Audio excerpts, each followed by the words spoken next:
നമസ്കാരം. മലയാളി വാർത്തയിലേക്ക് സ്വാഗതം. 2018 ശേഷം, പ്രളയത്തിന് ശേഷം കേരളം കണ്ട ഏറ്റവും വലിയ ദുരന്തമായി തന്നെയാണ് ഇപ്പോൾ വയനാടിനെ വിശേഷിപ്പിക്കുന്നത്.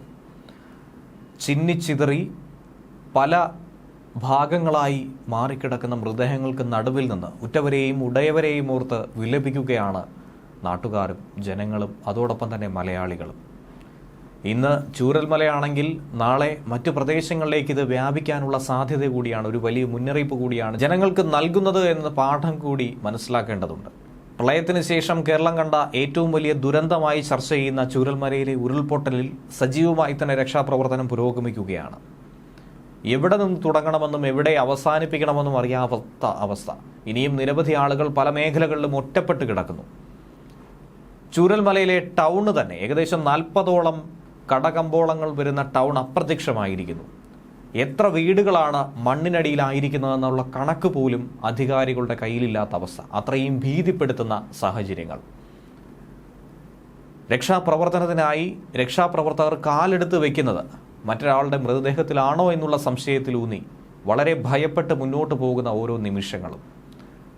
കൃത്യമായ കണക്കുകളില്ലാത്തത് കൊണ്ട് തന്നെ എത്ര പേർ ഒറ്റപ്പെട്ടു എന്നുള്ള ഒരു ഏകദേശ ധാരണ പോലും ഇല്ലാത്തത് കൊണ്ട് തന്നെ വളരെ ദുഷ്കരമായൊരു ദൗത്യമായിട്ടാണ് ഇതിനെ നോക്കിക്കാണേണ്ടതും. ഇപ്പോൾ തന്നെ 120-ലധികം ആളുകൾ മരണപ്പെട്ടിരിക്കുന്നു.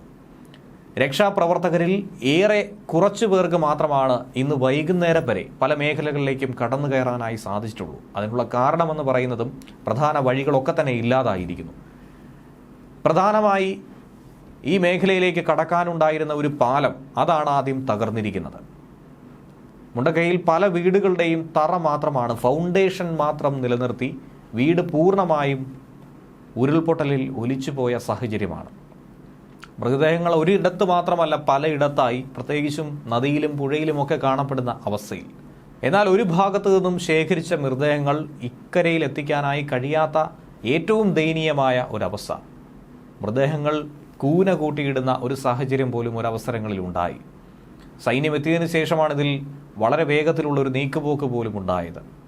സ്ട്രെച്ചറിൽ കിടത്തി കയറിൽ കെട്ടിത്തൂക്കി നദിക്കിക്കരെ എത്തിക്കുന്ന ഒരു കാഴ്ച പോലും കാണാൻ കഴിയും. എന്തായിരുന്നാലും വെള്ളം ഉയർന്നു വരുന്ന ഒരു സാഹചര്യമുണ്ട്, ശക്തമായ മഴ പെയ്യുന്ന ഒരു ഘട്ടമുണ്ട്. രക്ഷാപ്രവർത്തനത്തിന് വലിയ വെല്ലുവിളി അത് നേരിടുന്നുണ്ട്. അങ്ങനെ നിരവധി ആളുകളുടെ കരച്ചിലുകളും വേദനയും നീറ്റലുമൊക്കെ തന്നെയാണ് നമുക്ക് കാണുവാൻ കഴിയുന്നത്. ഏകദേശം 18 മണിക്കൂറിലധികമായി ഈ ദുരന്തം ബാധിച്ച്, നേരിട്ടും അല്ലാതെയും ബാധിച്ച് നിരവധി ആളുകൾ ഇപ്പോഴും ജീവന് വേണ്ടി കേഴുകയാണ് ഈ മേഖലയിൽ. ന്യൂസ് ഡെസ്ക് മലയാളി വാർത്ത.